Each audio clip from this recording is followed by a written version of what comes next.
Pai dos irmãos, graças a Deus por tudo que Deus tem feito em nossas vidas. Hoje, nossa lição de número 4. O nosso tema é curando o filho de um oficial. Nessa lição nós vemos como Jesus ele trabalha. Ele quer que nós venhamos crer na sua palavra. Eu tenho bem dito no começo já do trimestre, nos comentários, Jesus quer que nós creiamos na sua palavra. Nós temos que crer na sua palavra.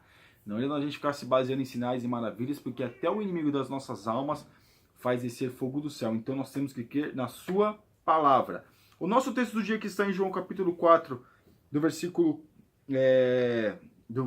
capítulo 4, versículo 48 diz assim: Então Jesus lhe disse: Se não virdes sinais e milagres, não crereis.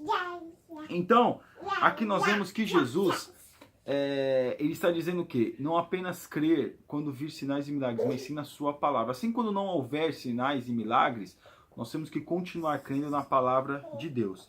A nossa assim, Jesus socorre o oficial e cura seu filho, gerando fé salvadora, não apenas para o pai, mas para toda a família. Então, quando Jesus faz esse milagre é realizado, toda a sua família acaba crendo em Jesus. O nosso texto bíblico que está em João capítulo 4, versículo 46 ao 54, diz assim: Segunda vez foi Jesus a Caná da Galileia, onde da água fizera vinho, e havia ali um oficial do rei, cujo filho estava enfermo em Cafarnaum. Ouvindo este que Jesus vinha da Judéia para a Galileia, foi ter com ele, e rogou-lhe que descesse e curasse o seu filho, porque já estava à morte. Então Jesus lhe disse: Se não virdes sinais e milagres, não crereis. Disse-lhe o oficial: Senhor, desce antes que meu filho morra. Disse-lhe Jesus: Vai, o teu filho vive. E o homem creu na palavra que Jesus lhe disse e foi-se. E descendo ele logo saíram-lhe ao encontro os seus servos e lhe anunciaram, dizendo: O teu filho vive. Perguntou-lhe, pois, a que horas se achara que era melhor, e disseram-lhe: Ontem às 7 horas, e a febre o deixou. Entendeu, pois, o pai que era aquela hora mesma que Jesus lhe disse: O teu filho vive, e creu ele e toda a sua casa. Jesus fez este segundo milagre quando ia da Judéia para Galileia. Olha, o versículo 49. Disse-lhe o oficial: Senhor, desce antes que o meu filho morra. Disse-lhe Jesus: Vai, o teu filho vive. E o homem creu na palavra que Jesus lhe disse e foi-se. Então, ele creu, ele foi, e o seu filho já estava são, já estava bem. Aí ele perguntou, tal lá, e vira e falou: realmente, como quem diz, né? Eu criei, agora eu estou querendo fazer prova, mas ele viu que realmente Jesus, ele curou. Jesus, ele creu na palavra do Senhor, ele perguntou, mas o filho dele já tinha recebido um milagre. Foi só uma questão que a gente sempre tem, meus irmãos, uma dúvida, né? Nós sempre temos, mas crer ou não crer? Nós cremos em Cristo, sabemos que Jesus pode todas as coisas, temos que atribuir toda a glória, toda a honra e louvor ao Senhor. E aqui na nossa introdução, após o milagre nas bodas de Caná, Jesus, juntamente com sua mãe, irmãos e discípulos, se estabeleceram por alguns dias em Cafarnaum, importante cidade da Galileia. Na sequência, devido à proximidade da Páscoa, uma das 3 mais importantes festas judaicas, o mestre parte para Jerusalém. E conforme registra João durante a festa, muitos, vendo os sinais que fazia, creram no seu nome. Contudo, o apóstolo do amor observa que mesmo assim Jesus não confiava neles, porque todos conhecia e não necessitava de que alguém testificasse do homem, porque ele bem sabia o que havia no homem. A missão do Senhor não estava baseada na aceitação popular, e sim no fazer a vontade do Pai. Jesus, ele buscava fazer a vontade de Deus. Irmãos, nós não podemos ficar apegados a querer agradar aos homens, mas sim agradar a Deus. O grande desejo do nosso coração todos os dias tem que ser em agradar a Deus, fazer a vontade de Deus, que Deus venha se agradar da nossa vida. Porque se a gente ficar preocupado em agradar a massa, com certeza ficaremos frustrados e tristes, porque nós nunca chegaremos, vamos dizer assim, a agradar a massa, a agradar as pessoas. Mas nós temos que se basear, lutar, buscar, suplicar a presença de Deus e agradar ao Senhor. Tópico 1. A mobilidade ministerial de Jesus entre a Judéia e a Galileia, o ministério do Senhor na Galileia. Apesar de Jesus ter nascido em Belém da Judéia para cumprir a profecia, fora criado em Nazaré, na Galileia, onde seus pais foram morar, também em cumprimento de uma profecia. Nesta próspera e populosa região, o mestre desenvolveu grande parte do seu ministério até para cumprir a palavra de Deus. Ainda no início do 4º evangelho, é possível ter várias incursões do mestre por essa região. Então Jesus diversas vezes faz essas regiões, aquela região ali Jesus sempre estava ali na Galileia, na Judéia, ele sempre estava ali naquelas regiões fazendo, pregando e curando as pessoas. É claro, meus irmãos, o profeta na sua casa não tem honra, muitos não creram em Jesus, principalmente ali nas regiões, principalmente em Nazaré, né, onde até expulsaram ele. Mas nós vemos que Jesus ele pregava por aquelas regiões ali e também ensinava e curava os enfermos. Tópico 2. O ministério do Senhor na Judéia. A despeito de ser judeu, por ter sido criado na Galileia, Jesus era discriminado e sua messianidade fora colocada em dúvida por conta disso. Mesmo assim, em cumprimento da sua missão, o mestre também desenvolveu grande parte do seu ministério na região da Judéia. Então aqui, como nós estamos falando, muitos não creram na sua messianidade, ou seja, ele sendo o Messias, ele seja o prometido, porque viram ele crescer, aquela coisa, e se colocar em dúvida. Mas como, né? Esse rapaz aí, duvidaram da idoneidade de Jesus. Mas Jesus era Deus. Nem sempre a gente vai agradar as pessoas, principalmente onde nós vivemos. Como a gente disse no tópico anterior, o profeta na sua casa muitas vezes não tem honra, né? E às vezes a gente, que muitas vezes busca Deus, as pessoas que nos viram crescer e adquirir maturidade, muitas vezes não veem a nós como uma pessoa digna de confiança de falar acerca do reino de Deus, porque também a pessoa que convive com nós vê o nosso defeito, apesar que Jesus não tinha defeito. Mas mesmo assim as pessoas queriam atribuir algumas coisas a ele. O 3, receptividade do Senhor na Galileia dos gentios. Apesar dessa mobilidade do mestre entre as duas regiões, foi mesmo na Galileia dos gentios que o Senhor Jesus realizou grandes sinais e onde muito pregou e ensinou. Tal se deu para que igualmente se cumprisse o que Isaías profetizou acerca do Messias. Não obstante, é preciso observar que em Nazaré, especificamente, o mestre enfrentou forte oposição dos seus conterrâneos, pois se revoltaram com seus ensinos e quiseram até mesmo matá-lo. Como nós falamos, quiseram até jogar ele num precipício. Nós vemos aqui que Jesus não foi aceito na sua própria região onde cresceu.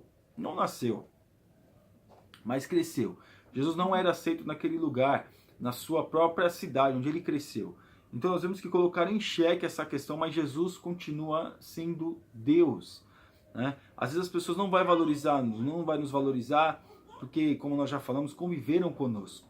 Mas nós temos que saber que há um Deus na nossa vida, que cuida de nós, que zela pela nossa alma, e nós temos que buscar agradar a este Deus. Custe o que custar, deixa que as pessoas digam o que quiserem dizer, mas nós temos que estar firmes e buscando fazer a vontade de Deus. Tópico 2. O perigo da fé baseada em sinais. Até que surge a palavra. João relata que após o mestre deixar a Judéia em direção à Galileia, passou por Samaria e ficou 2 dias na cidade de Sicar.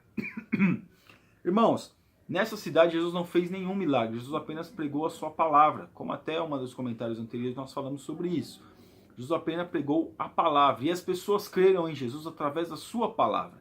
Meu querido, meu irmão, minha irmã, creia na palavra de Deus. Se Jesus quiser fazer milagre, ele faz milagres. Se ele quiser realizar maravilhas, ele realiza maravilhas.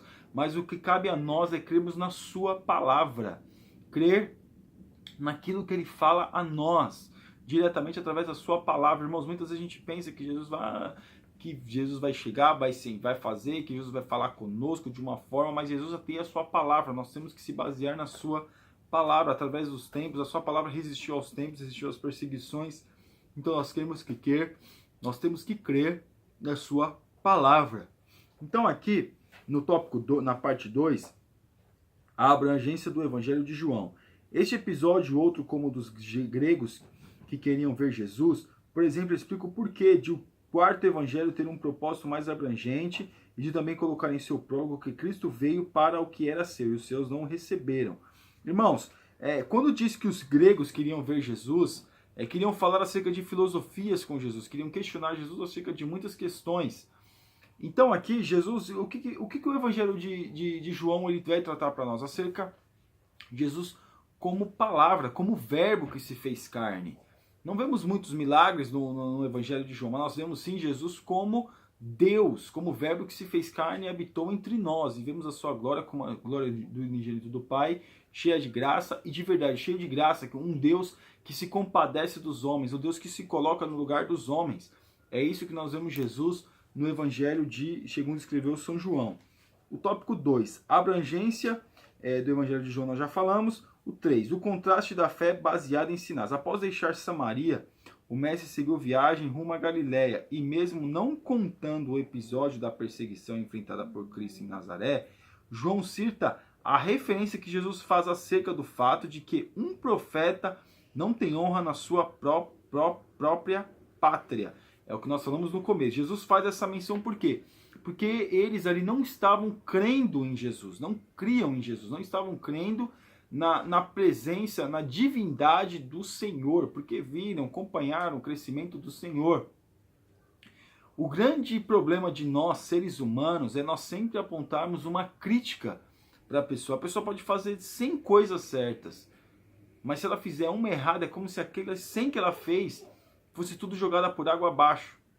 Mas mesmo Jesus não tendo nenhum defeito, sendo com certeza um filho obediente, um filho dedicado, um grande estudioso na sinagoga, um rapaz, um menino obediente à sociedade, mesmo assim eles não viam Jesus como um Deus, como uma divindade, como alguém diferente.